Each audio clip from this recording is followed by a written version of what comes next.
সুজন, কয়টি বাস দেওয়া হচ্ছে সেখানে? নতুন সার্ভিসের বিষয়ে যাত্রীরা ঠিক কি বলছেন সে বিষয়ে একটু জানাবেন।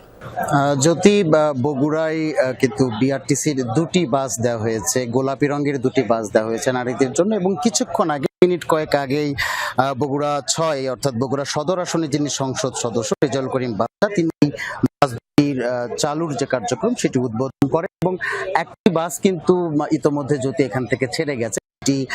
চলবে বগুড়ার মোকামতলা উপজেলা থেকে বগুড়া সদরের যে বনানী আছে সিটি এলাকার সেই বনানীর এলাকা পর্যন্ত একটি বাস চলবে।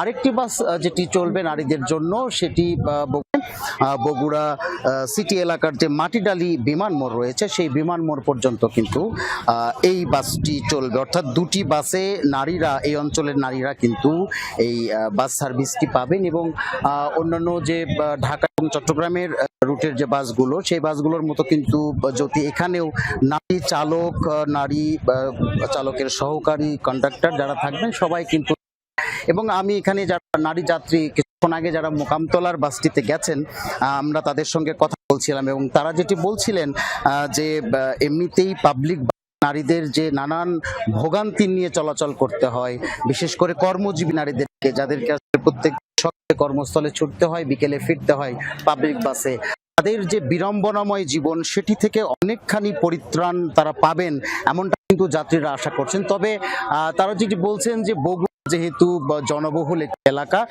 সেই জায়গা থেকে এইখানকার যারা নারী রয়েছেন, যারা নারী যাত্রী রয়েছেন তাদের প্রত্যাশা আসলে দুটি বাস নয়, এর সঙ্গে আরো নতুন করে আরো অন্তত 5টি বাস যদি এই অঞ্চলে নারীদের জন্য দেওয়া যায় সেটি কিন্তু বিশাল একটা নারীদের বিশাল অংশের জন্য কিন্তু ভোগান্তির লাঘব হবে এমনটাই তারা বলছেন। জ্যোতি। সুজন, আপনাকে অসংখ্য ধন্যবাদ।